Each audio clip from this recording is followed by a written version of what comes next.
नमस्कार, स्वागत है आप सभी का डीडी न्यूज पर। आप देख रहे हैं मिड डे प्राइम। मैं हूं रमा त्यागी। अगले 1 घंटे में हम बात करेंगे देश भर की बड़ी खबरों की, बताएंगे दुनिया भर में कौन कौन सी खबरों पर है सबकी नजर, क्या चल रहा है खेल और अर्थ जगत में, और कुछ हल्के फिल्म, कला और संस्कृति के क्षेत्र से भी।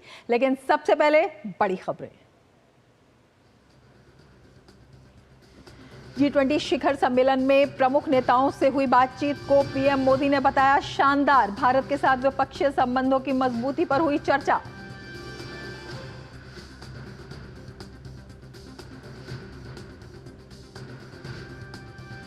G20 के रियो घोषणा पत्र में सतत विकास लक्ष्य हासिल करने की प्रतिबद्धता। प्रधानमंत्री नरेंद्र मोदी ने कहा, खाद्य सुरक्षा को बढ़ावा देने और गरीबी उन्मूलन के लिए प्रतिबद्ध।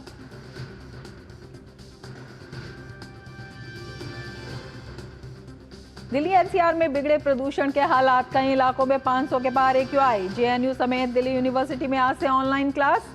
नोएडा, गाजियाबाद के स्कूलों में भी ऑनलाइन पढ़ाई।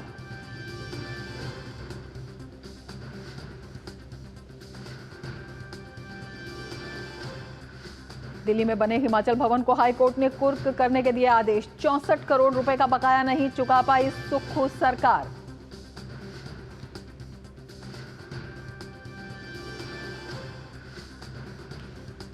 महिला एशियन चैंपियंस ट्रॉफी की सेमीफाइनल में आज भारत जापान की भिड़ंत। शानदार फॉर्म में चल रही है टीम इंडिया।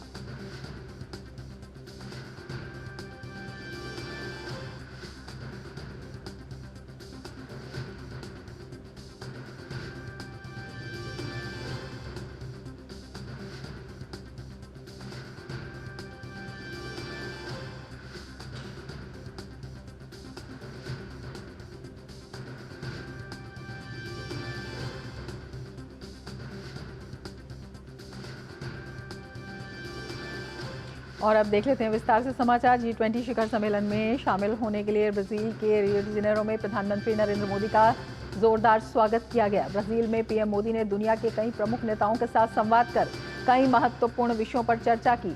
उन्होंने अपने सोशल मीडिया प्लेटफॉर्म एक्स पर इन मुलाकातों को महत्वपूर्ण बताया और एक वीडियो भी साझा किया। पीएम ने दक्षिण कोरिया के राष्ट्रपति यून सुक येल से मुलाकात की। पीएम मोदी ने संवाद को सुखद और सार्थक बताया। इसके साथ ही पीएम मोदी ने यूरोपीय आयोग की अध्यक्ष उर्सुला वॉन डेर लेयन से भी मुलाकात की। प्रधानमंत्री ने यूरोपीय संघ के साथ भारत के रिश्तों को और मजबूत करने का संकल्प व्यक्त करते हुए कहा कि भारत और यूरोपीय संघ मिलकर वैश्विक भलाई के लिए निरंतर काम करते रहेंगे।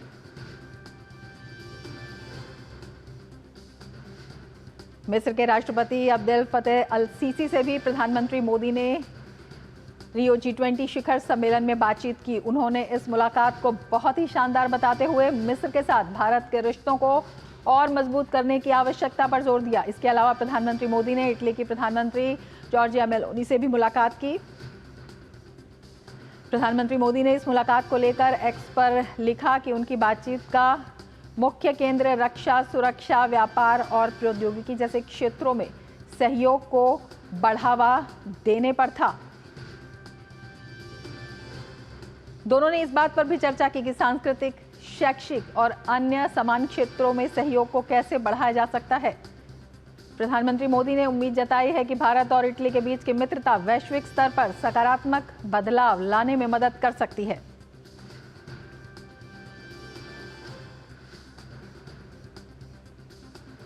ब्राजील में G20 शिखर सम्मेलन के लिए जुटे विश्व के नेताओं ने यूक्रेन युद्ध और पश्चिम एशिया संकट जैसे वैश्विक मुद्दों के जल्द समाधान पर जोर दिया। सम्मेलन के घोषणा पत्र के अनुसार नेताओं ने आतंकवाद के सभी प्रारूपों और अभिव्यक्तियों की कड़ी निंदा की। सम्मेलन ने संवाद और कूटनीति के माध्यम से सभी वैश्विक समस्याओं का हल तलाशने पर जोर दिया गया। घोषणा पत्र में कहा गया कि शांति द्वारा ही सतत विकास और समृद्धि को प्राप्त किया जा सकता है। यूक्रेन युद्ध को लेकर चिंता जताते हुए व्यापक, न्यायपूर्ण और टिकाऊ शांति की दिशा में किए जा रहे प्रयासों का समर्थन किया गया। साथ ही शांति स्थापना की दिशा में आगे बढ़ने के लिए यूएन चार्टर को मार्गदर्शक मानने पर बल दिया गया। पश्चिम एशिया संकट पर गहरी चिंता जताते हुए गाजा में मानवीय त्रासदी और लेबनान में बढ़ते टकराव का उल्लेख किया गया। घोषणा पत्र में मानवीय सहायता प्रयासों के विस्तार और आम लोगों का जीवन बचाने की तुरंत जरूरत को भी रेखांकित किया गया। घोषणा पत्र में इजराइल और फिलिस्तीन के बीच 2 स्टेट सॉल्यूशन के प्रति समर्थन दोहराया गया, जिसके तहत इजराइल और फिलिस्तीन 2 स्वतंत्र देशों की स्थापना का प्रावधान है। गाजा और लेबनान में व्यापक संघर्ष विराम का भी घोषणा पत्र में समर्थन किया गया और वैश्विक मुद्दों के जल्द समाधान पर भी जोर दिया गया। आतंकवाद के सभी प्रारूपों और अभिव्यक्तियों की निंदा भी की गई। ब्राजील के रियो डी जेनेरो में G20 शिखर सम्मेलन चल रहा है। सम्मेलन में महत्वपूर्ण विषयों पर मंथन हो रहा है। इस दौरान वो पल भी आया जब प्रधानमंत्री नरेंद्र मोदी ने सामाजिक समावेशन और भूख और गरीबी के खिलाफ लड़ाई पर आयोजित सत्र में अपना संबोधन दिया।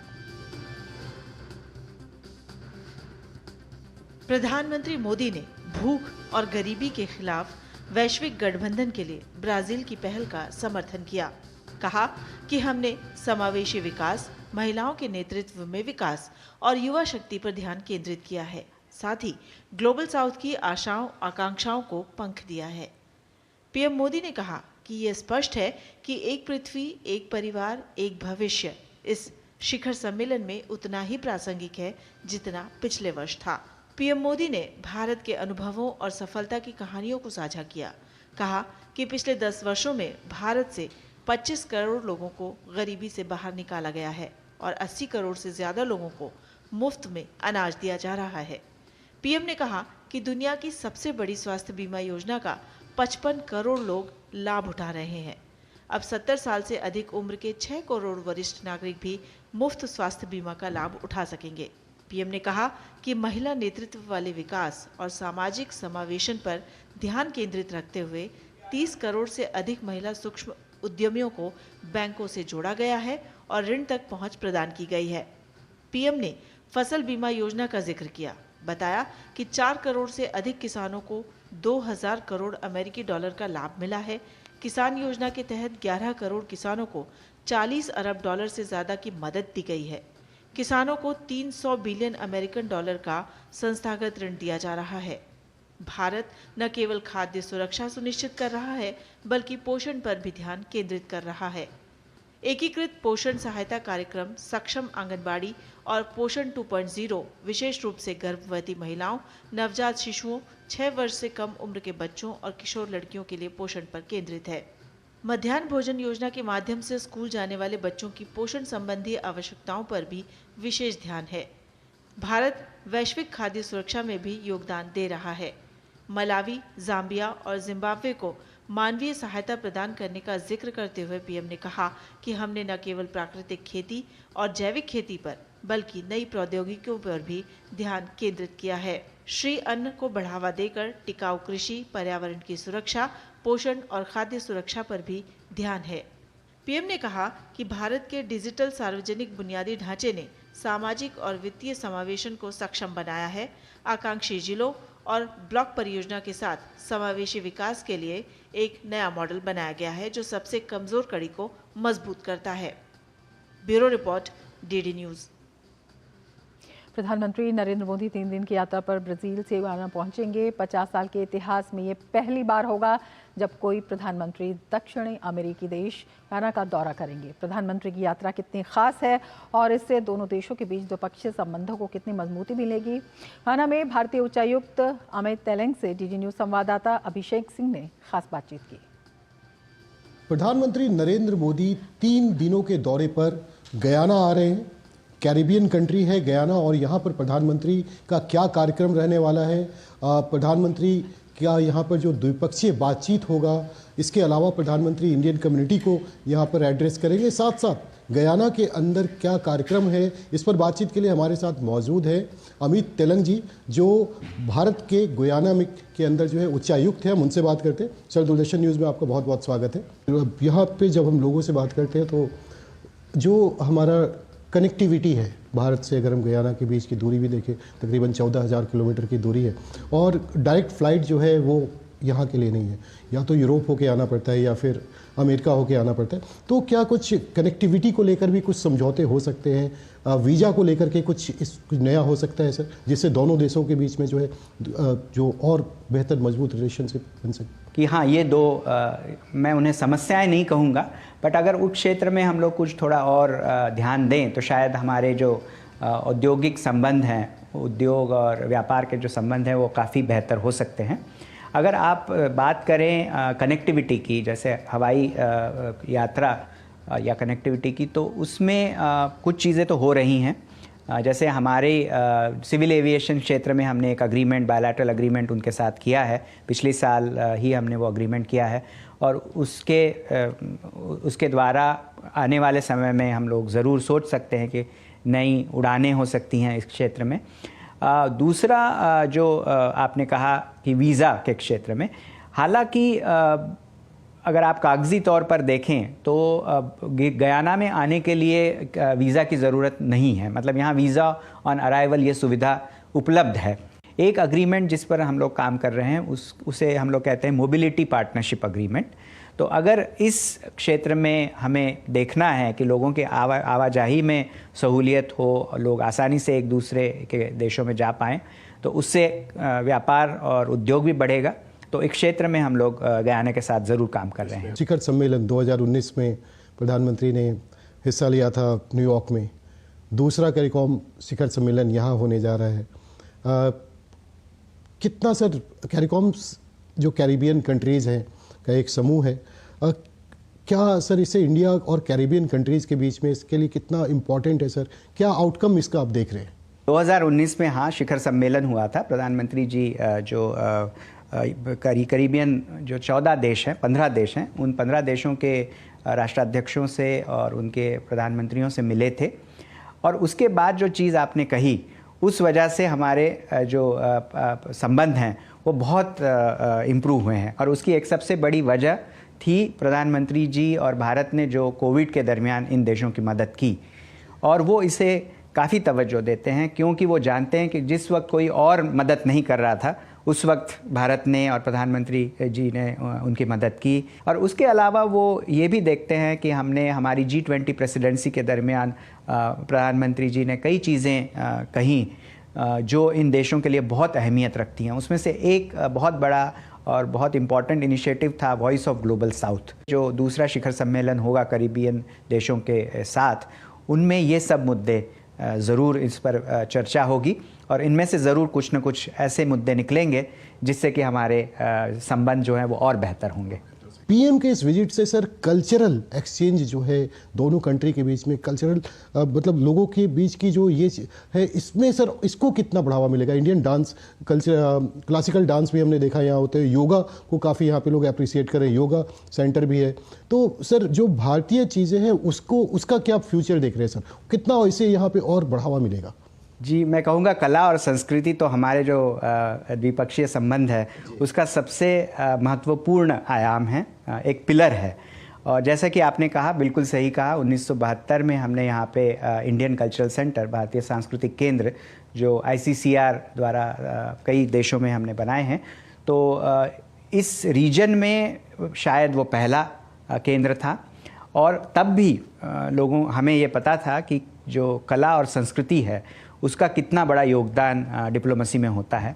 और मैं आपको बताना चाहूँगा कि यहाँ ऐसे कई लोग आपको मिलेंगे जिन्होंने भारतीय सांस्कृतिक केंद्र, इंडियन कल्चरल सेंटर, आजकल हम उसे स्वामी विवेकानंद सांस्कृतिक केंद्र कहते हैं, वहाँ पे उन्होंने नृत्य, संगीत, योग, इन सब की शिक्षा ली है। आप कुछ लोगों से मिल रहे हैं, यहाँ पे ऐसे कई लोग आपको मिलेंगे कि जो हिंदी नहीं जानते, बट अगर आप कोई उनको हिंदी गीत गाने के लिए कहेंगे तो वो आज भी बिल्कुल आपको मुकेश और लता मंगेशकर, तो जगह पे रास्ते पे भी देखा सर हमने जहाँ पे हिंदी गाना, बिल्कुल हिंदी गाने, वो बड़े ही मैं कहूँगा गौरव के साथ हिंदी गाने गाते हैं, गाने चलाते हैं। आप कहीं भी जाएँ, किसी भी सांस्कृतिक अगर कोई एक्टिविटी हो रही है तो वहाँ हिंदी गाने बहुत चलते हैं, भजन हैं, बॉलीवुड के गाने हैं।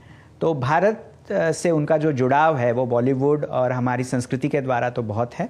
धन्यवाद सर दूरदर्शन न्यूज़ से बात करने के लिए आपका। तो आपने सुना सर को कि न सिर्फ दोनों देशों के बीच के कल्चर को और मजबूत करेगा, दोनों देशों के बीच में जो है व्यापार को, चाहे शिक्षा के क्षेत्र में हो, मेडिकल सुविधाओं को लेकर के हो, इंफ्रास्ट्रक्चर डेवलपमेंट को लेकर के हो, इनको बढ़ावा देगा। बल्कि एक आप समझ सकते हैं 14,000 किलोमीटर की दूरी पर भारत और गयाना के बीच में प्रधानमंत्री के इस दौरे से यहाँ के लोगों को लगता है कि यहाँ पे एक बड़ा क्रांतिकारी बदलाव आएगा। जिस तरीके से प्रधानमंत्री ने भारत के अंदर कायाकल्प किया है देश की उन्नति के लिए, 5 ट्रिलियन इकोनॉमी की तरफ जिस तरीके से हम रफ्तार से बढ़ रहे हैं, वैसे ही गयाना को भी उम्मीद है कि प्रधानमंत्री का यह दौरा उनके लिए कई सौगात लेके आएगा। जिसका फ़ायदा गयाना को भी होगा और भारत को भी होगा। Abhishek Singh, DD news, George Town, Guyana.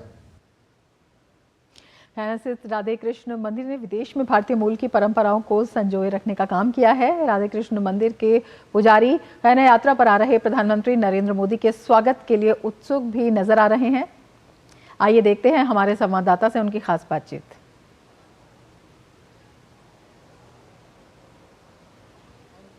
Shri Radhe Krishna का मंदिर है ये, और आप देख सकते हैं यहाँ पे जो इंडियन कम्युनिटी है, जब आज से तकरीबन 180-85 साल पहले जब वो यहाँ पहुँचे, उसके बाद भी उन्होंने अपनी वेशभूषा, अपनी जो परंपरा है, अपनी जो संस्कृति है, उससे बिल्कुल भी अलग नहीं हुए, उसको आज भी फॉलो कर रहे हैं। मंदिर के अंदर भी चलते हैं, भगवान गणेश की प्रतिमा है, राधे कृष्ण की है, यहाँ पर देख सकते हैं कि भगवान विष्णु की आप जो है वो प्रतिमा देख सकते हैं, हनुमान जी आपको यहाँ पर नज़र आ रहे हैं, श्री राम नज़र आ रहे हैं, भगवान शिव का पूरा परिवार नज़र आ रहा है। काफ़ी श्रद्धा से यहाँ पर बताते हैं कि फगवा भी मनाते हैं, यानी कि होली यहाँ बहुत अच्छे से मनाया जाता है, दीपावली का त्यौहार मनाया जाता है, यहाँ तक कि कार्तिक पूर्णिमा हो या फिर गुरु पूर्णिमा, उसमें लोग यहाँ स्नान भी करते हैं। तो जो परंपरा है भारत की, उसको यहाँ पे लोग इतने साल 180-85 साल के बाद भी जो है वो लोग नहीं भूले। चंद्रावती मैम, मुझे ये बताइए इस मंदिर के बारे में, कितना पुराना मंदिर है, कैसे स्टेब्लिश हुआ, इसके आपके पहले? This is all the work of Pandit Bal Govind ji. But I have been involved in it since 1976. I've been doing my work and bringing people together, teaching them the culture, the dharma, how much I can, the language. We've had people to come and do puja every day in the temple, every day, morning and afternoon. Lekin on Sundays, we all meet as a big family and we perform puja ityadi. Now Prime Minister Narendra Modi is coming here in Guyana. So how excited you are? I personally extremely excited. I tell you what, it's one of my dreams that come true, but it's not fully because I had wanted to tie Rakhi on his hand so much. I see him and love him like a brother. I appreciate him. I pray for him that may he continue doing this good work, this selfless work, because I learned from him that it's duty before self. Pray that his mission here in Guyana may be very successful. अब पूरे विश्व में प्रधानमंत्री नरेंद्र मोदी को के स्वागत के लिए अब वो जहाँ भी जाते हैं, लोग इसी तरीके से उनके स्वागत में आपको उत्तेजित नजर आते हैं, उनका आदर करना चाहते हैं। कैमरामैन सौरभ बख्शी के साथ अभिषेक सिंह, डीडी न्यूज़, गयाना। तो आप देख रहे थे G20 के साथ साथ प्रधानमंत्री की 3 देशों की यात्रा से जुड़ी खबरें। और अब आगे बढ़ेंगे, बात करेंगे दिल्ली में वायु प्रदूषण की। दिल्ली में वायु प्रदूषण का स्तर खतरनाक बना हुआ है और आंखों में भी जलन हो रही है। सर्दी और खांसी तो आम बात है। जी हां, देश की राजधानी का पिछले कई दिनों से यही हाल है। वायु प्रदूषण से स्थिति लगातार बिगड़ती जा रही है। आज सुबह AQI करीब 500 तक पहुंच गया। लोग अब मास्क पहनकर घर से निकल रहे हैं। जानकार कहते हैं कि वायु गुणवत्ता का स्तर 500 के करीब होना बताता है कि हवा में विषैले कणों की मात्रा इतनी अधिक हो गई है कि ये सेहत को गंभीर रूप से नुकसान पहुंचाता है, खास तौर पर उन लोगों के लिए जिनकी उम्र कम या ज़्यादा है और जिन्हें सांस की बीमारियां हैं। आम लोग अब दिल्ली सरकार के प्रदूषण नियंत्रण के प्रयासों पर सवाल उठा रहे हैं। लोगों का मॉर्निंग वॉक पर निकलना बंद हो गया है। दिल्ली में graded response action plan grab 4 लागू हो चुका है। पानी का छिड़काव भी हो रहा है, लेकिन ज़्यादा फायदा होता नहीं दिख रहा। तो बहुत सारा पोल्यूशन दिख रहा है सभी। अभी मैं घूमने के लिए यहाँ पे आया हूँ। पहले पिछले 2 साल से आया था मैं, इतना पोल्यूशन नहीं था, लेकिन अभी घूमने के लिए बहुत तकलीफ हो रही है यहाँ पे। AQI जो कि एयर क्वालिटी इंडेक्स है, वो काफ़ी दूसरे शहरों से बहुत ज़्यादा ही सीवियर पोल्यूट हो चुका है। When my eyes were irritating and I couldn't breathe properly, then I got to know that it's a very polluted air and I couldn't differentiate between fog and polluted air. It's very suffocating kind of. Delhi NCR में बढ़ते प्रदूषण के पीछे सबसे बड़ा कारण पंजाब और हरियाणा में जलाई जाने वाली पराली को बताया जाता है, जबकि दिल्ली के मुख्यमंत्री आतिशी के मुताबिक पंजाब में पराली जलाने की घटनाएं कम हुई हैं, उन पर रोक लगाई गई है। आंकड़े इसके ठीक उलट हैं। पंजाब रिमोट सेंसिंग सेंटर के मुताबिक पंजाब में सोमवार को इस सीजन के सबसे ज़्यादा पराली जलाने के मामले सामने आए हैं। पंजाब में 18 नवंबर को 1251 जगहों पर पराली जलाई गई है, जो रविवार यानी 17 नवंबर की तुलना में 3 गुना ज़्यादा है। और अगर इन आंकड़ों को हम देखते हैं तो ये इस सीज़न का सबसे ज़्यादा रिकॉर्ड तोड़ते हुए ये आंकड़े दिखाई दे रहे हैं। मुक्तसर ज़िले में 247 जगहों पर पराली जलाने के मामले सामने आए हैं और इसी तरह से अलग अलग जगहों से ये मामले आ रहे हैं। मोगा में 49, फिरोजपुर में 130 मामले सामने आ रहे हैं। तो हर दिन ये मामले हैं लगातार बढ़ते जा रहे हैं। भटिंडा में 129 और फाजिलका में 94 मामले सामने आए हैं। तो हर दिन की तरह ये रफ्तार जो है वो तेज़ हो रही है। फरीदकोट में 88 मामले दर्ज हैं, जबकि ये कहा जा रहा है कि पंजाब में ये मामले कम हुए हैं, लेकिन आंकड़े जो है इससे बिल्कुल उलट बता रहे हैं। 17 नवंबर को पूरे प्रदेश में 404 मामले दर्ज हुए थे। तो ये पंजाब के आंकड़े हैं पराली जलाने के, जो निरंतर बढ़ते हुए दिखाई दे रहे हैं दिल्ली की मुख्यमंत्री के दावे के उलट। दिल्ली में प्रदूषण को लेकर आप सरकार पर बीजेपी लगातार हमलावर है। विरोध दर्ज करने के लिए आज बीजेपी नेता मनोज तिवारी ने अन्य भाजपा नेताओं के साथ राजीव चौक मेट्रो स्टेशन के गेट नंबर 6 पर मास्क वितरित किए। इसमें कोई दो राय नहीं है कि दिल्ली की पॉल्यूशन की पोजीशन इतना डेंजरस है कि इस समय बिना मास्क के चलना अपने जीवन को भारी खतरे में डालना है। ऐसी स्थिति में अब हम लोगों को जागरूक कर रहे हैं, अवेयर कर रहे हैं। 16 से 24 में भी वही स्थिति और खतरनाक हो गई है। पोल्यूशन इज स्टेट सब्जेक्ट और दिल्ली सरकार में बैठे हुए लोगों ने मौत परोसी है। और हमारे संवाददाता तपस भट्टाचार्य और ज़्यादा जानकारी के साथ हमारे साथ जुड़े हुए हैं। तपस, आपके पास आना चाहेंगे और आपसे ये जानना चाहेंगे कि हवा में जो जहरीलापन है वो और ख़तरनाक होता चला जा रहा है। बीजेपी लगातार हमलावर है और काफ़ी जो विशेषज्ञ हैं बता रहे हैं कि गंभीर समस्याएं उत्पन्न हो सकती हैं। क्या कुछ दिल्ली सरकार का कहना है? क्या इसके बाद भी कुछ कदम उठाए गए हैं? देखिए, सबसे पहले तो मैं बताना चाहूँगा आपके माध्यम से पूरे देशवासियों को और दिल्ली वासियों को, दिल्ली और आसपास के इलाकों में इस वक्त जो AQI है वो एवरेज AQI करीब 470 है। सुबह के करीब 490 था, उसके थोड़ा सा कम ज़रूर हुआ है क्योंकि थोड़ी सी धूप ज़रूर निकली है। जो फॉगी कंडीशन है वो थोड़ा सा कम ज़रूर हुआ है, लेकिन अभी भी बहुत सारे जगह जैसे अलीपुर, आनंद विहार, अशोक विहार, द्वारका, ये सब जो जगह है वहाँ पे अभी भी AQI जो है 480 से 490 के बीच है। तो कहीं ना कहीं सिचुएशन थोड़ी सी बेहतर हुई है, लेकिन अब जो सुबह के मुकाबले अगर बात करें या इस वक्त थोड़ा बेटर है, लेकिन अगर हम पूरे दिन की बात करें, अगर हम 2-3 दिन पहले से बात करें तो यही लेवल कंटिन्यूसली चले आ रहा है। दोपहर के होते होते थोड़ा सा लेवल में बदलाव ज़रूर आता है, थोड़ा सा बेटर कंडीशन ज़रूर होता है, बट फिर जैसे ही शाम ढलने लगती है वो AQI लेवल फिर से स्पाइक होता है। और जैसे ग्राफ कोड लग चुका है, और कल भी हम बात कर रहे थे कि क्यों स्कूल स्टूडेंट्स को जो 10th और 12th है उनको क्यों नहीं किया। कल रात को फिर ऑर्डर आया कि 10th 12th के बच्चों को भी वो छूट दी गई है, कॉलेज के जो स्टूडेंट्स हैं उनको दी गई है। तो ये मेरा मानना है कि अगर कहीं ना कहीं ये चीज़ें, अगर ग्राफ फोर लग चुका था कल सुबह 8 बजे से, परसों सुबह इसका ऑर्डर आ गया था, तो दिल्ली गवर्नमेंट को इसमें पहले से ही सजग रहना चाहिए था। और जो ट्रक्स की आवाजाही थी उस पर बैन लगाया गया है, लेकिन अभी भी देखने को मिल रहा है कि बहुत सारी ऐसी गाड़ियां हैं जो चल रही है जिन पे लगाम लगाना बहुत ज़रूरी है। जो डिसीजन लिए गए हैं ग्रैप 4 में, उनका इम्प्लीमेंटेशन जो है वो नदारत है कहीं ना कहीं। और यही वजह हम देख पा रहे हैं कि जो व्हीकुलर पॉल्यूशन है उसमें लगातार तेज़ी है।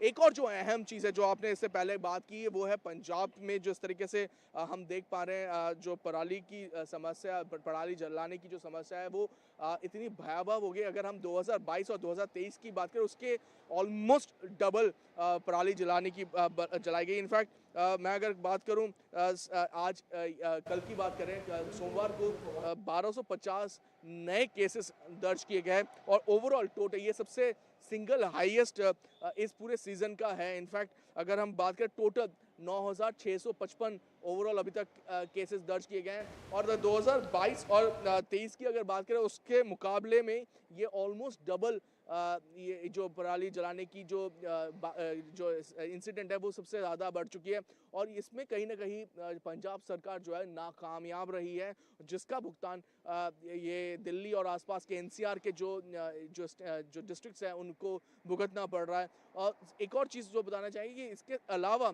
एक मेट्रोलॉजिकल कंडीशन भी इस वक्त है कि जो वेस्टर्ली विंड्स है उसका जो इम्पैक्ट है वो ज़्यादा देखने को नहीं मिल रहा है, जिसकी वजह से हवा ज़्यादा चल नहीं रही है, बारिश हो नहीं रही है, जिससे जो इस वक्त जो पोल्यूशन लेवल है वो इतना हाई अभी भी माना गया। अगर बारिश होती या हवा तेज़ चलती तो शायद ये पोल्यूशन जो है हवा से निकल जाता, लेकिन चूंकि ऐसा कुछ हो नहीं रहा तो इस वजह से ये पोल्यूशन जो है जो PM 2.5 PM 10 पार्टिकल्स हैं वो हवा में अभी भी बहुत ज़्यादा है। अगर कोई इस हवा में 1 से 2 घंटा रहता है या उससे ज़्यादा रहता है तो आप समझिए एक स्टडी के मुताबिक करीब 40 से 50 सिगरेट जो एक आदमी पीता है पूरे दिन में वो उतना इम्पैक्ट करता है। तो ये जहरीली हवा है और सिर्फ उसके साथ साथ जहरीली हवा नहीं, जहरीली पानी भी हो रखी है, हमने जमुना का देखा। तो पोल्यूशन जो है आपके आसमान में है, पोल्यूशन आपके पानी में है, पोल्यूशन आपके अंडरग्राउंड वाटर तक पहुंच चुका है। तो द स्टेट गवर्नमेंट को इस पर खासा ध्यान देना पड़ेगा, क्योंकि ये जो है वो स्टेट सब्जेक्ट है, पोल्यूशन स्टेट सब्जेक्ट है और इसको आगे जितने भी स्टेक होल्डर्स हैं उनके साथ इस पे चर्चा करना बहुत ज़रूरी है। जी तपस, शुक्रिया पूरी जानकारी के लिए। और अब आगे बढ़ेंगे, बात करेंगे हिमाचल की। हिमाचल में सुक्खू सरकार की मुसीबत कम होने का नाम नहीं ले रही है। एक नए मामले में हिमाचल प्रदेश हाईकोर्ट ने एक महत्वपूर्ण आदेश पारित करते हुए दिल्ली के मंडी हाउस स्थित हिमाचल भवन को अटैच करने का आदेश दिया है। हाईकोर्ट का यह आदेश बिजली कंपनी की रकम ना लौटाने से जुड़े केस में दिए गए हैं। दरअसल दिल्ली हाइड्रो पावर कंपनी के नाम की इस कंपनी का हिमाचल सरकार पर 64 करोड़ रुपया अपफ्रंट प्रीमियम बकाया है, जिसका भुगतान नहीं करने के मामले में ये आदेश उच्च न्यायालय ने जारी किया है। ये राशि प्रदेश सरकार के पास लाहौल स्पीति में स्थित बिजली प्रोजेक्ट में संचालन को लेकर दिल्ली हाइड्रो पावर कंपनी द्वारा फ्रंट प्रीमियम के तौर पर जमा कराई गई थी। बाद में ये प्रोजेक्ट कंपनी ने सरकार को वापस दे दिया, क्योंकि कंपनी का आरोप है कि सरकार ने प्रोजेक्ट के संचालन के लिए जरूरी सुविधाएं नहीं दी। ऐसे में अपफ्रंट प्रीमियम की राशि सरकार की तरफ से कंपनी को नहीं लौटाई गई, जिसके बाद कंपनी इस मामले को लेकर न्यायालय पहुंच गई। अब न्यायालय ने कंपनी के हित में फैसला देते हुए हिमाचल प्रदेश की दिल्ली स्थित संपत्ति हिमाचल भवन को अटैच करने के आदेश दे दिए हैं। साथ ही 64 करोड़ रुपए पर ब्याज की राशि का भी भुगतान का आदेश दिया है। इस मामले में अगली सुनवाई अब 6 दिसंबर को होनी है। वहीं हिमाचल में नेता विपक्ष जयराम ठाकुर ने सुक्खू सरकार पर निशाना साधा है।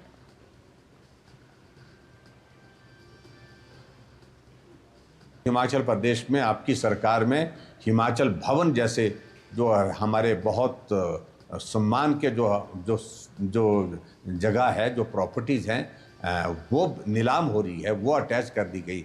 इससे बड़ा दुर्भाग्य कोई हो नहीं सकता है। मैं समझता हूँ कि उनको सोचना चाहिए 2 साल पुरानी बातों को छोड़ करके वर्तमान में वो 2 सालों में क्या कर पाए हैं। हिमाचल नीलाम होने की स्थिति में हो गया है, हिमाचल गिरवी होने की स्थिति में हो गया है। ये स्थिति हिमाचल प्रदेश में वर्तमान कांग्रेस पार्टी की सरकार की। और इस मामले पर बीजेपी मीडिया सेल के इंचार्ज अमित मालवीय ने सुक्खू सरकार पर निशाना साधा है। अमित मालवीय ने कांग्रेस पर हिमाचल प्रदेश को बर्बाद करने का आरोप लगाया है। उन्होंने सोशल मीडिया पर पोस्ट करके कहा कि हिमाचल हाई कोर्ट ने दिल्ली के मंडी हाउस में स्थित हिमाचल भवन को अटैच करने का आदेश दिया ताकि बिजली कंपनी उसके नीलाम कर अपने करोड़ों रुपए की बकाया रकम वसूल कर सके।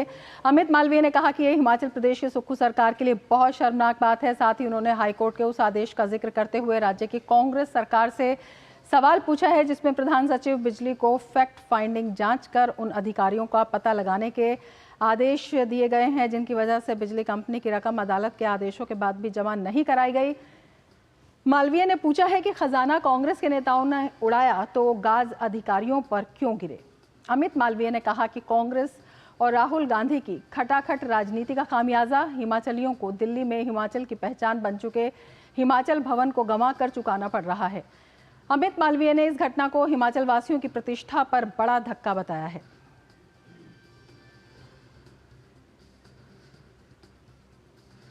उधर हिमाचल प्रदेश के भाजपा अध्यक्ष राजीव बिंदल ने कांग्रेस सरकार पर निशाना साधा है। उन्होंने कहा कि हिमाचल के इतिहास में पहली बार ऐसा हुआ है कि सरकार ने हाईकोर्ट के बात की अवमानना की है। साथ ही कहा कि वर्तमान सुक्खू सरकार पूरी तरह से फेल सरकार है।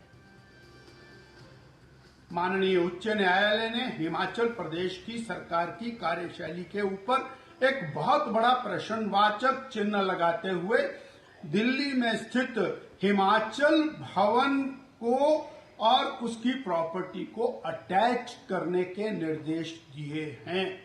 ऐसे में ये सवालात खड़े होते हैं कि सरकार आए दिन जो फैसले लेती है वो जनहित से परे हट कर लेती है।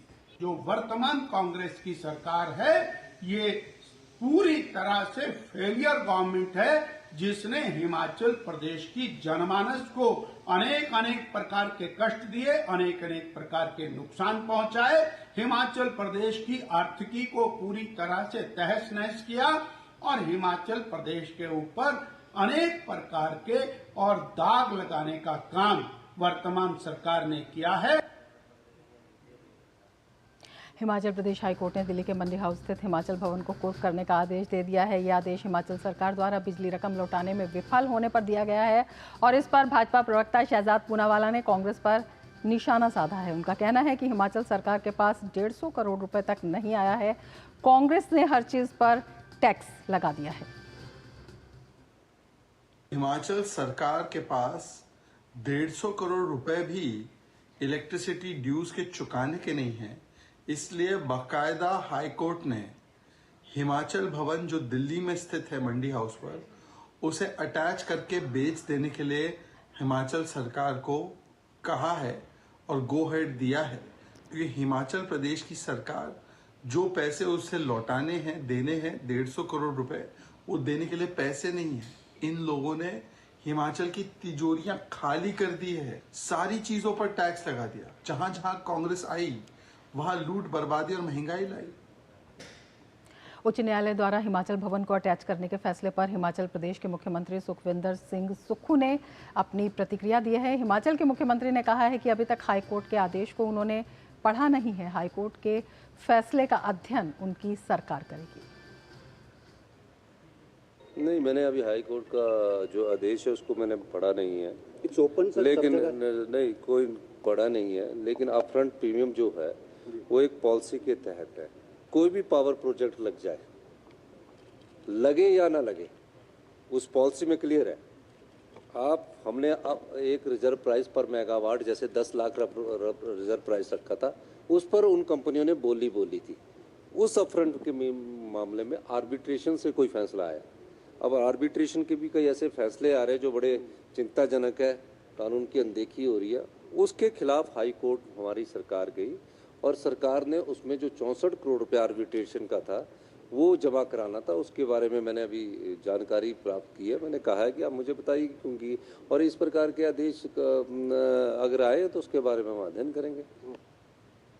तो मुख्यमंत्री ने तो अपनी सफाई दे दी है और ये कहा है कि उन्होंने हाईकोर्ट के फैसले को पढ़ा नहीं है, लेकिन हाईकोर्ट का फैसला तो है। और हिमाचल में आर्थिक स्थिति किस तरह बदहाली के कगार पर पहुंच चुकी है, किसी से छिपा नहीं है। और इसकी एक बानगी हम आपको आंकड़ों के जरिए बताते हैं कि किस तरह से लगातार हिमाचल बदहाल होता जा रहा है।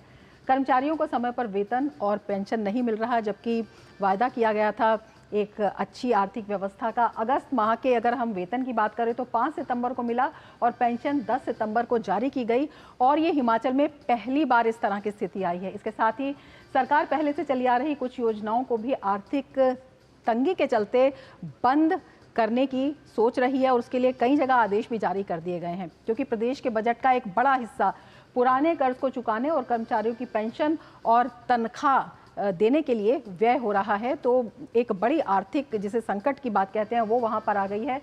प्रदेश सरकार ने विभिन्न सरकारी विभागों में हजारों पद भी समाप्त कर दिए हैं। नौकरियां देने की बात कही गई थी, लेकिन अब पद समाप्त किए जा रहे हैं। इसके साथ ही प्रदेश बिजली बोर्ड में 51 पदों को भी खत्म कर दिया गया है और इसके साथ ही कई ऐसे पद हैं जिनके खत्म करने के लिए तैयारी जो है वो वहां पर शुरू कर दी गई है। इसके साथ ही वर्ष 2024-25 में जो राजस्व घाटा है वो भी बहुत बड़ा एक अमाउंट है। 4513.55 करोड़ रहने का ये अनुमान लगाया गया है, जो कि अपने आप में एक बहुत बड़ा अनुमान है। और अगले 5 साल में लोन का जो मूलधन है और ब्याज चुकाने के लिए 70,718 करोड़ रुपए भरने होंगे और 44,617 करोड़ रुपए इसमें सिर्फ ब्याज के ही हैं। तो आप देख सकते हैं कि कितना बड़ा ये जो आर्थिक संकट है ये मंडराता हुआ दिखाई दे रहा है। वर्तमान में हिमाचल प्रदेश पर 86,000 करोड़ रुपए से अधिक का अनुमानित कर्ज है।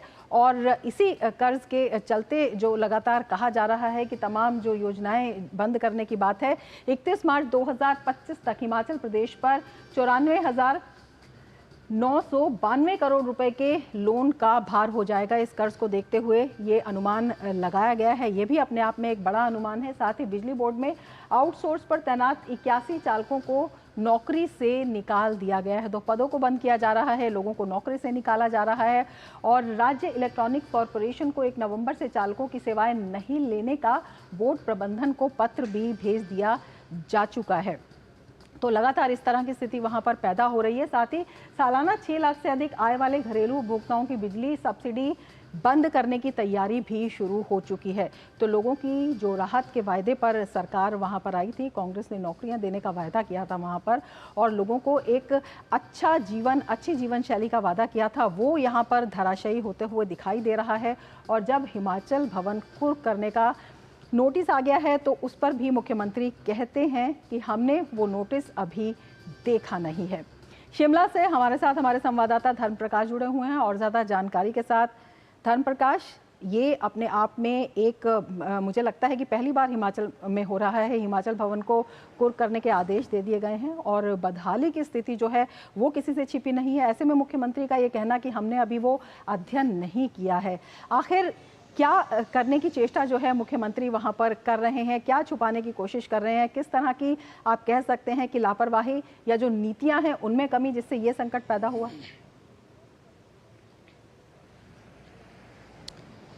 बिल्कुल रमा, संकट जाहिर तौर पर पैदा हुआ है क्योंकि हाइड्रो पावर प्रोजेक्ट की अगर बात करें तो हिमाचल की आर्थिकी के लिए हाइड्रो प्रोजेक्ट जो होते हैं वो काफ़ी इंपॉर्टेंट होते हैं।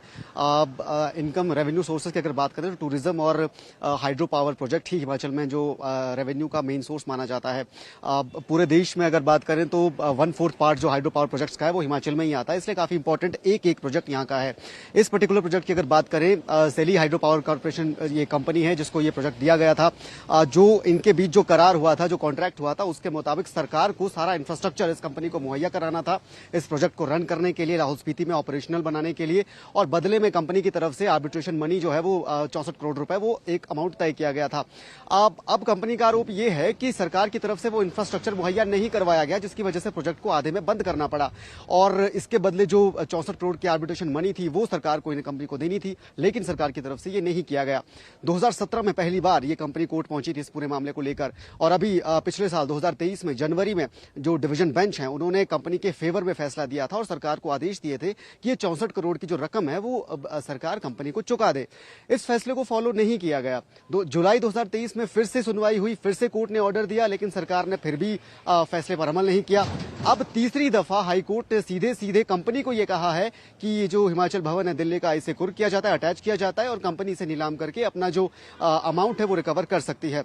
साथ ही साथ जो इंटरेस्ट अमाउंट है उसके लिए अधिकारियों को पर एक तरह से गाज गिरती यहाँ पर नजर आ रही है, क्योंकि कोर्ट ने अपने ऑर्डर में यह भी कहा है कि इस पूरे प्रोजेक्ट में जो लापरवाही हुई वो किन अधिकारियों की वजह से हुई उनकी पहचान की जाए और उनकी पहचान करके उन अधिकारियों से जो इंटरेस्ट अमाउंट है वो रिकवर किया जाए। जो प्रधान सचिव है ऊर्जा मंत्रालय के हिमाचल में, ऊर्जा विभाग के प्रधान सचिव को ये आदेश दिए गए हैं और 15 दिनों के अंदर अंदर उन अधिकारियों की पहचान करना जरूरी होगा।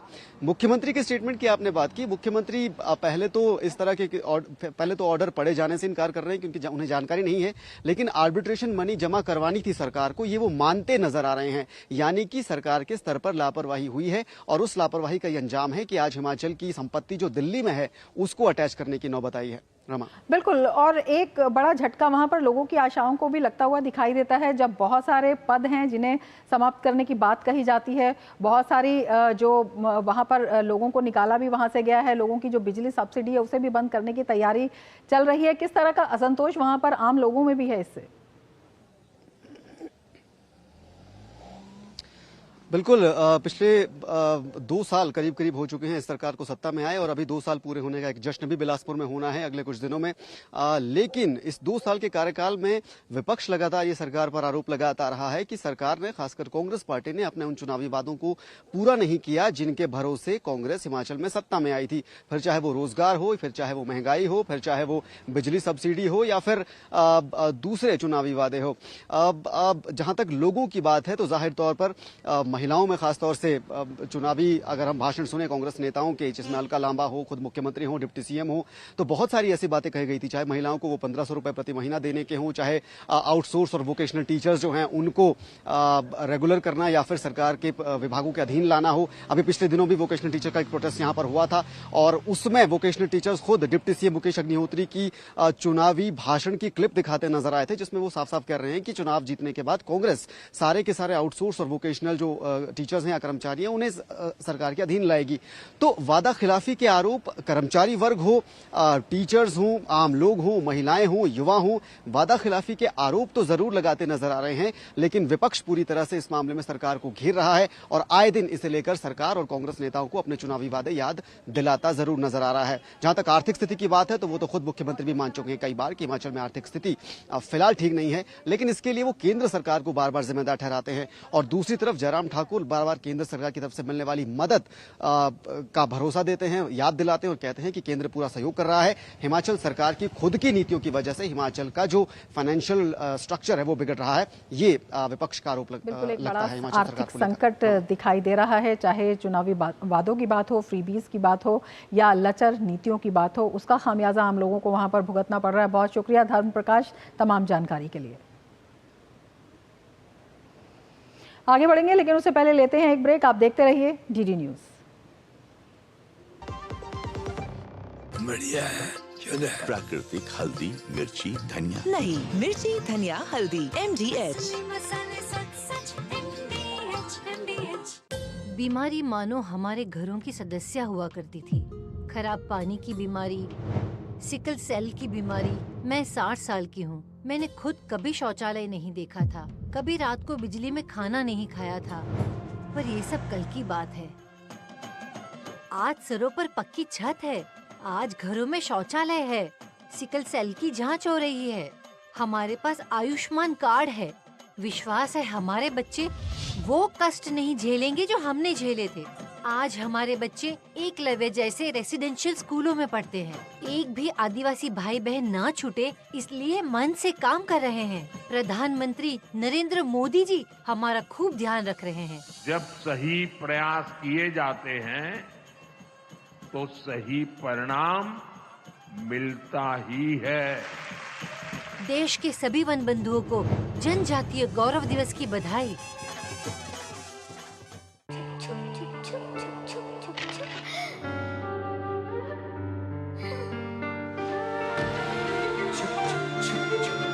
आ जाओ। Yes papa. जिंदगी किसी के लिए नहीं रुकती, हम भी आपको कहाँ रुकने देंगे। जिंदगी के हर मोड़ पर LIC है तो इंश्योर्ड है। LIC हर पल आपके साथ। Come on boys, let's go practice. अरे रुक यार, मेरे बैंक अकाउंट में गलत एंट्री का प्रॉब्लम हो गया है। अरे तो बैंक को कंप्लेन करना। बैंक को लिखे 1 महीना हो गया है, बट वो गूगली पे गूगली डाले जा रहे हैं। तो RBI के लोकपाल को इन्फॉर्म करो। रुक, मैं समझाता हूँ। जैसे क्रिकेट में 3rd अंपायर, वैसे ही RBI का ओम्बुड्समैन। RBI कहता है अगर बैंक आपकी कंप्लेंट को 1 महीने में नहीं सुलझाता तो आप RBI के कंप्लेंट मैनेजमेंट सिस्टम पर ऑनलाइन कंप्लेंट कर सकते हैं। ये RBI का आसान तरीका है आपकी कंप्लेंट सुलझाने का, और वो भी फ्री। RBI कहता है जानकार बनिए, सतर्क रहिए। MDH का किचन किंग किचन में हो तो हम सब कुछ बना सकते हैं। बैंगन का भरता, आलू गोभी, भिंडी मसाला और भी बहुत कुछ। MDH। ब्रेक के बाद फिर से आपका स्वागत है। आगे बढ़ेंगे। महाराष्ट्र में कल एक चरण में विधानसभा चुनाव होना है। राज्य की सभी 288 विधानसभा सीटों पर एक साथ होने वाले मतदान के लिए चुनाव आयोग और राज्य प्रशासन ने तैयारियां पूरी कर ली हैं। राज्य में मुख्य मुकाबला सत्तारूढ़ महायुति गठबंधन और महाविकास आघाड़ी गठबंधन के बीच है। महायुति गठबंधन में भाजपा मुख्यमंत्री एकनाथ शिंदे के नेतृत्व वाली शिवसेना और उप मुख्यमंत्री अजीत पवार के नेतृत्व वाली राष्ट्रीय कांग्रेस पार्टी NCP शामिल है। वहीं महाविकास आघाड़ी में कांग्रेस, शिवसेना UBT और NCP शरद पवार शामिल है। राज्य में चुनाव प्रचार के दौरान सभी राजनीतिक दलों ने अपनी पूरी ताकत झोंक दी थी। एक और जहां भाजपा की ओर से पार्टी के स्टार प्रचारक प्रधानमंत्री नरेंद्र मोदी के साथ गृह मंत्री अमित शाह, JP नड्डा और योगी आदित्यनाथ ने मोर्चा संभाला था, वहीं कांग्रेस की ओर से पार्टी अध्यक्ष मल्लिकार्जुन खड़गे, राहुल गांधी और प्रियंका गांधी के राज्य भर में प्रचार की कमान इन्होंने संभाली। और इसके साथ ही राज्य की स्थानीय पार्टियों के दिग्गज नेता शरद पवार, अजीत पवार, उद्धव ठाकरे और राज ठाकरे ने भी जमकर चुनाव प्रचार किया। महायुति गठबंधन में सीटों के बंटवारे की बात करें तो बीजेपी 149 सीटों पर चुनाव लड़ रही है, शिवसेना 81 सीटों पर चुनाव लड़ रही है और अजीत पवार के नेतृत्व वाली एनसीपी ने 59 सीटों पर उम्मीदवार उतारे हैं। वहीं महाविकास अघाड़ी के गठबंधन की बात करें तो कांग्रेस के 101 उम्मीदवार मैदान में हैं, शिवसेना यूबीटी ने 95 और एनसीपी ने 86 उम्मीदवार खड़े किए हैं। वहीं अन्य पार्टियां जैसे बहुजन समाज पार्टी और ऑल इंडिया मजलिस-ए इत्तेहाद उल मुस्लिमीन भी चुनावी मैदान में है। बीएसपी ने 237 उम्मीदवार उतारे हैं और एआईएमआईएम ने 17 उम्मीदवार उतारे हैं। चुनावी मुद्दों की बात की जाए तो महायुति अपने लोकप्रिय योजनाओं जैसे माझी बहन माझी लड़की के माध्यम से महिलाओं को सहायता देकर सत्ता बनाए रखने की कोशिश कर रही है। वहीं महाविकास अघाड़ी ने सामाजिक न्याय और संविधान की रक्षा से मुद्दों को उठाया है। राज्य में विधानसभा चुनाव के नतीजे 23 नवंबर को आएंगे। और पुणे से हमारे साथ हमारे संवाददाता धीरज इस वक्त जुड़ चुके हैं। धीरज, आपके पास आना चाहेंगे और आपसे जानना चाहेंगे सबसे पहले यही कि किस तरह की तैयारी है और किस तरह की कोशिश है कि ज़्यादा से ज़्यादा मतदाता जो हैं वो मतदान के इस पर्व में भाग लें। जी बिल्कुल, आपने सही कहा और हम कह सकते हैं कि पूरे महाराष्ट्र में इस तरीके की तैयारी चल रही है कि किस तरीके से यहाँ के मतदान प्रतिशत को बढ़ाया जाए और किस तरीके से जो महिलाएं हो या युवा हों या बुजुर्ग हों वो अपने घर से बाहर निकलें और लोकतंत्र के इस महापर्व में हिस्सा लें, मतदान प्रतिशत को बढ़ाएं और एक स्वच्छ शांतिप्रिय सरकार को, एक ऐसी सरकार को चुनें जो कि महाराष्ट्र को विकास की गति को बढ़ाए, महाराष्ट्र को मुख्यधारा का हिस्सा बनाए और महाराष्ट्र को देश के पहले पायदान वाले राज्यों में शुमार करें। तो राज्य जो चुनाव आयोग है, चुनाव आयोग की तरफ से भी जो पूरी की पूरी ये कोशिश है कि जो मतदान प्रतिशत को बढ़ाया जाए। और इस वक्त अभी मैं पुणे शहर में मौजूद हूँ और कल भी हमारी बातचीत पुणे के जिलाधिकारी से हुई थी और उन्होंने इस बात की चिंता जताई थी कि जबकि लोकसभा का यहाँ चुनाव हुआ था तो लोकसभा के चुनाव में जो पुणे का मतदान प्रतिशत केवल 47% तक रहा था, लेकिन उसके बाद से काफ़ी तैयारी की गई है। स्कूल को भी इसके लिए एक तरीके से जिम्मेदारी दी गई कि वो आप मतदान प्रतिशत को बढ़ाने के लिए बच्चों के जरिए आप या कह सकते हैं कि नुक्कड़ के जरिए लोगों को ये समझाएं कि मतदान आपके लिए कितना ज़रूरी है। तो पुणे के स्कूल, पुणे के कॉलेज, पुणे के स्वयंसेवी संगठन और प्रशासनिक अमला सभी इस मामले में जुटा रहा कि कैसे मतदान प्रतिशत को बढ़ाया जाए। और कल भी इस पर हमने एक विस्तृत खबर दिखाई थी कि कैसे पूरी तैयारी कर ली गई है। मतदाताओं का इंतजार है कि ज्यादा से ज्यादा संख्या में वो निकल कर आए। बहुत शुक्रिया धीरज तमाम जानकारी के लिए। और अब बात करेंगे झारखंड की। झारखंड में विधानसभा चुनाव के दूसरे चरण के तहत कल 11 जिलों की 38 सीटों पर मतदान होगा। दूसरे चरण के लिए सोमवार शाम को प्रचार अभियान समाप्त हो गया। सभी दल आखिरी चरण का प्रचार खत्म होने के बाद पूरी ताकत से लोगों तक अपनी बात पहुंचाने का दावा कर रहे हैं। 20 नवंबर को जिन 38 सीटों पर वोटिंग होनी है उनमें 28 सीटों पर एनडीए और इंडी गठबंधन के बीच सीधा मुकाबला है, जबकि 10 सीटें ऐसी हैं जहां पर त्रिकोणीय मुकाबला माना जा रहा है। इस चरण में जिन दिग्गजों की किस्मत दांव पर है उनमें हेमंत सोरेन, कल्पना सोरेन, बसंत सोरेन, बाबूलाल मरांडी, अमर बाउरी, सीता सोरेन, सुदेश महतो जैसे बड़े नेताओं के नाम हैं। राज्य में स्वतंत्र, निष्पक्ष और शांतिपूर्ण चुनाव कराने के लिए चुनाव आयोग की तरफ से भी सभी तैयारियां पूरी की जा चुकी हैं। दूसरे चरण में कुल 14,218 बूथ बने हैं, जिनमें कई विशेष बूथ महिलाओं के लिए बनाए गए हैं। 20 नवंबर को मतदान के बाद 23 नवंबर को नतीजे आएंगे। और हमारे दो संवाददाता हमारे साथ जुड़े हुए हैं। देवघर से राजेश राज हमारे साथ जुड़े हुए हैं, गिरिडीह से अजीत द्विवेदी हमारे साथ जुड़े हुए हैं। राजेश, सभी तैयारियां पूरी कर ली गई हैं? बिल्कुल रमा, मैं देवघर में कुमेठा स्टेडियम पर मौजूद हूं और मैं यहां से सुबह से जो नज़ारा मैं देख पा रहा हूं कि लोकतंत्र के महापर्व में शिरकत करने के लिए जो बाबा भोलेनाथ की नगरी देवघर में जो 3 विधानसभा क्षेत्र हैं, सारठ, देवघर और मधुपुर, इसके लिए तमाम जो पोलिंग पार्टियां हैं उनको यहां से रवाना किया जा रहा है। और हमारे पीछे का नज़ारा भी आप देख सकते हैं कि यहां पर लगातार जो है पोलिंग पार्टियां यहां से ईवीएम मशीन लेकर रवाना हो रही हैं। और कहीं ना कहीं जो मतदाता हैं, मतदाता के लिए लोकतंत्र का महापर्व अगर है तो मतदान कर्मियों के लिए यह लोकतंत्र का महापर्व है। और मैंने जब बहुत सारे मतदान कर्मियों से बातचीत करी तो उन्होंने साफ तौर पर यह कहा कि मतदान करवाने का जो आनंद है वह भी एक अजीब आनंद की प्राप्ति होती है और हम लोगों से अपील करते हैं कि जिन लोगों के नाम मतदाता सूची में हैं वो मतदान केंद्रों तक पहुंचे और अपने मताधिकार का प्रयोग करें और झारखंड में एक अच्छी सरकार चुनने में जो है वो मदद करें। और तमाम जो सुरक्षा के कड़े बंदोबस्त हैं उसके बीच यहाँ से पोलिंग पार्टियों को रवाना किया गया है और सैनिक बलों की टुकड़ियाँ, होमगार्ड के जवान और झारखंड पुलिस के जवान, कुल मिलाकर 635 जो टुकड़ियां हैं उनको तैनात किया जा रहा है और जमीन से लेकर आसमान तक कोई परिंदा भी पर न मार सके इसकी पुख्ता इंतजामात जो हैं वो झारखंड प्रशासन कर रहा है। बिल्कुल राजेश, कुछ तकनीकी वजहों से आपकी आवाज़ हमें कम मिल पा रही थी, लेकिन जिस तरह के दृश्य आपने दिखाए पीछे तो लग रहा है कि पूरा उत्साह है और चुनाव आयोग भी पूरी तरह से तत्पर है। अजीत के पास पहुंचना चाहेंगे। अजीत, बड़ी कलरफुल तस्वीरें जो हैं राजेश ने दिखाई है, क्या कुछ नज़ारा आप वहां से दिखाना चाहेंगे, तैयारियों का भी और मतदाताओं में किस तरह का उत्साह है मुद्दों को लेकर उसका भी? बिल्कुल, अब देखिए हम सुबह गए थे पोलिंग जहां पर डिस्पैच सेंटर थे, वहां पर हमने जो है लोगों से वहां पर विजुअल लिए, वहां से बात करी लोगों से और वहां का नज़ारा दिखाया कि किस तरीके से जो पोलिंग जो पार्टीज हैं वो रवाना हो रही हैं। इसके अलावा जो यहां पर जो गिरिडीह है, यहां पर 6 विधानसभा सीटें हैं और पूरे झारखंड में जो दूसरे चरण का चुनाव होने वाला है 38 सीटों पर 14,000 से ज़्यादा पोलिंग स्टेशन हैं, उसमें से 7,000 से ज़्यादा polling station critical polling station है और 900 से ज़्यादा जो है वो नक्सल प्रभावित है। तो अभूतपूर्व इंतजाम किए गए हैं, सुरक्षा के भी पैरामिलिट्री फोर्सेज जो है वो लगाई गई है, CISF, BSF, CRPF और ITBP के साथ साथ SSB के जवान जो है वो तैनात किए गए हैं। लोकल पुलिस का डिप्लॉयमेंट है, साथ ही जो नक्सली इलाके हैं वहाँ पर अंदरूनी जगहों पर जहाँ पर पोलिंग बूथ बनाए गए हैं वहाँ पर भी डिप्लॉयमेंट किया गया है, पैरामिलिट्री फोर्सेज वहाँ पर लगी हुई हैं। हम अभी जायज़ा लेते हुए आए थे, आप हमारी स्टोरी देखेंगे कि किस तरीके से जो है जंगलों के अंदर जो वहाँ पर किस तरीके से फोर्स को डिप्लॉय किया गया है जिससे कि निष्पक्ष निर्भीक होकर लोग अपना मतदान दे सके, पोलिंग स्टेशन पर जा पाएँ, वहाँ पर वोट दे सकें। देखिए जो इलाका है जहाँ पर मैं हूँ, गिरिडीह का इलाका जो है वो नक्सल के आतंक की गूंज के लिए जाना जाता था, लेकिन पिछले कुछ वर्षों में यहाँ पर शांति की बयार यहाँ पर आई है और कोई भी नक्सली घटना नहीं हुई है। लेकिन नक्सलियों ने फिर भी कुछ इलाकों में अपनी उपस्थिति दर्ज कराने के लिए कुछ पर्चे वहाँ पर बांटे हैं, पर्चे चिपकाए हैं और मतदान का बहिष्कार करने की अपील की है, जिसको लेकर प्रशासन पूरी तरीके से अलर्ट है और ऐसी जगहों पर खासतौर पर सुरक्षा व्यवस्था के इंतजाम किए हैं। प्रशासन ने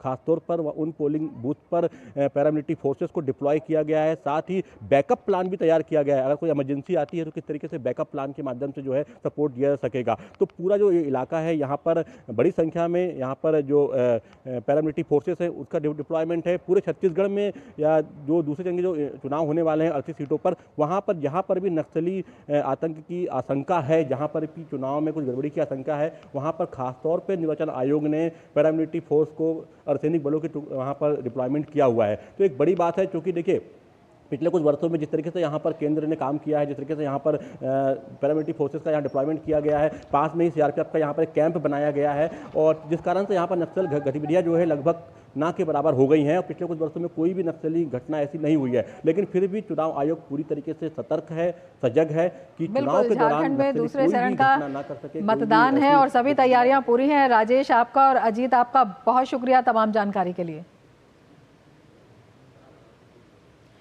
आगे बढ़ेंगे। नई दिल्ली के त्यागराज स्पोर्ट्स कॉम्प्लेक्स में आयोजित होने वाली एशिया पैसिफिक और बॉलिंग प्रतियोगिता देश में स्पेशल ओलंपिक के खेल को न केवल एक नया आयाम देगी बल्कि स्पेशल एथलीट्स के विकास में भी अहम भूमिका निभाएगी। देश में पहली बार ये प्रतियोगिता आयोजित होने जा रही है। स्पेशल ओलंपिक भारत की अध्यक्ष डॉक्टर मल्लिका नड्डा के मुताबिक स्पेशल एथलीट जब इस प्रतियोगिता में उतरेंगे तो न केवल उनके खेल का विकास होगा बल्कि देश में स्पेशल ओलंपिक गेम्स को भी जड़ से मजबूती मिलेगी।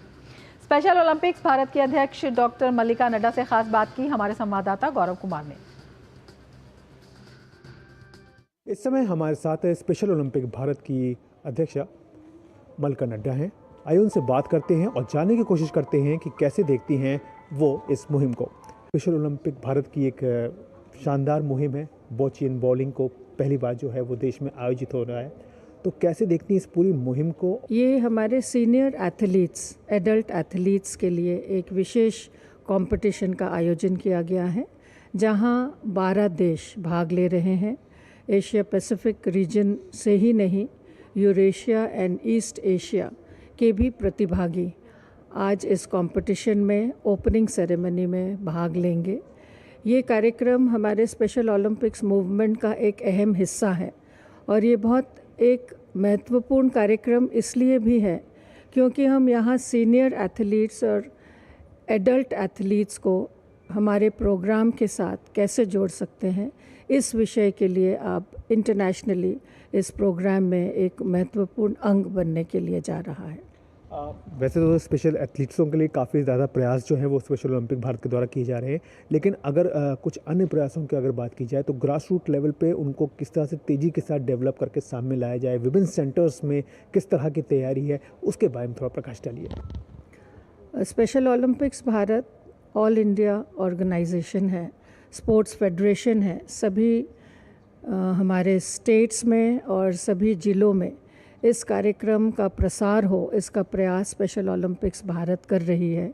ग्रास रूट लेवल में स्पोर्ट्स सेंटर्स के माध्यम से, जहां हम स्पेशल एथलीट्स को year round sports and training के लिए प्रोत्साहित कर रहे हैं, उनको इन स्पोर्ट्स सेंटर्स के माध्यम से ट्रेनिंग के द्वारा नेशनल एथलीट्स के रूप में आगे तैयार कर रहे हैं। वहीं ये वर्ल्ड गेम्स में भी पार्टिसिपेट करे, इसके लिए हमारा निरंतर प्रयास रहता है। जाहिर तौर पर स्पेशल एथलीट्स के लिए ये एक नया अध्याय है, क्योंकि बॉची एंड बॉलिंग जो है वो पहली बार देश में इसकी प्रतियोगिता जो है वो आयोजित हो रही है, और कहीं ना कहीं ये सही मायने में देश में स्पेशल एथलीट्स किस तरह से लगातार आगे बढ़ रहे हैं और नए मुकाम हासिल कर रहे हैं, इसको भी चिन्हित करता है। कैमरामैन अजय चोपड़ा के साथ मैं गौरव कुमार, डीडी न्यूज़, दिल्ली। और भारतीय अंतर्राष्ट्रीय फिल्म महोत्सव में फिल्म प्रेमियों के लिए फिल्में देखना आसान बनाने के लिए इस साल 6 और स्क्रीन और 45% अधिक स्क्रीनिंग थिएटर उपलब्ध कराए गए हैं। खासतौर पर दिव्यांग जन के लिए इफ़ी में खास इंतजाम किए गए हैं। इफ़ी में वॉलंटियर्स के रूप में काम कर रहे लोगों से बातचीत की हमारी संवाददाता जया सिन्हा ने। भारत के अंतर्राष्ट्रीय फिल्म महोत्सव में ज़्यादा से ज़्यादा भागीदारी हो, इसको सुनिश्चित करने के लिए कई नई पहलें की गई हैं। इस बार असेसिबल इंडिया के तहत जो इफ़ी है वो हर किसी के लिए बहुत ही असेसिबल होने जा रहा है। स्वयं नाम की संस्था के साथ यहाँ पर कोलैबोरेशन हुआ है ताकि जो हमारे दिव्यांगजन हैं वो भी भारत ही नहीं दुनिया भर की सर्वश्रेष्ठ सिनेमा का लुत्फ उठा सकें। हमारे साथ वॉलंटियर्स हैं जो इस काम को अंजाम दे रहे हैं। किस तरह से असेसिबल बनाने की कोशिश है इफ़ी को, क्या कुछ काम आप कर रहे हैं? हमको जो लोग डिजेबल है, स्पेशली डिजेबल्ड पर्सन, उनको हेल्प करने के लिए हमको लिया गया है कि ताकि उनको यहाँ पर कोई प्रॉब्लम क्रिएट ना हो और हम उनके हेल्प करने के लिए हमेशा खड़े रहे यहाँ पे। हम लोग करेंगे जो हो सकता है हम लोग से, हम लोग अपना बेस्ट देंगे उन लोग को, उन लोग को जो पता नहीं चलेगा हम लोग उन लोग को गाइड करेंगे। बहुत कुछ है यहाँ पे, थिएटर्स भी है स्पेशली उनके लिए, ताकि ऑडियो भी है उनके लिए, ऐप्स भी है, तो वो हमें कभी भी बोल सकते हैं, वील हेल्प देम। किस तरह से ऐप्स डिज़ाइन की गई हैं, ऑडियो विजुअल का उन्हें एक्सपीरियंस मिल सके, वो कैसे किया जा रहा है? इनके लिए गूगल शीट भी है जिसके लिए हम कहाँ पे कौन सा कुछ है मैप के ज़रिए हम लोगों को बोल सकते हैं। फिर जो लोग ऑडिबल नहीं है, जो लोग सुन नहीं सकते या फिर जो लोग देख नहीं सकते, उनके लिए भी एक पर्टिकुलर ऐप है जो हमको मैम ने बोला है, वो उससे हमें हेल्प कर सकते हैं उन लोगों को। ठीक है, बहुत बहुत शुक्रिया हमसे बात करने के लिए। तो इफ़ी 2024 में 6 वेन्यूज़ बनाए गए हैं जहां पर फिल्म की स्क्रीनिंग हो रही है, और ना सिर्फ फिल्म, सिनेमा के जो विभिन्न आयाम हैं उनसे रूबरू हो सकते हैं तमाम वो सिने एंथुसियास्ट, तमाम वो सिने प्रेमी जो पहुंच रहे हैं इफ़ी 2024 का हिस्सा बनने के लिए। ख़ासतौर पर दिव्यांगजनों के लिए खास इंतज़ाम किए गए हैं और बहुत ही असेसिबल बनाया गया है इस बार इफ़ी 2024 को। यकीनन दुनिया के सबसे प्रेस्टिजियस फिल्म महोत्सव में आज इफ़ी शुमार है, इन्हीं एक छोटे छोटे प्रयासों के तहत जो इसे बहुत ही खास बनाते हैं। कैमरा पर्सन अजीत के साथ जया सिन्हा, डीडी न्यूज़, पणजी, गोवा। इसके साथ ही मिड डे प्राइम में फिलहाल इतना ही। दीजिए इजाजत, नमस्कार।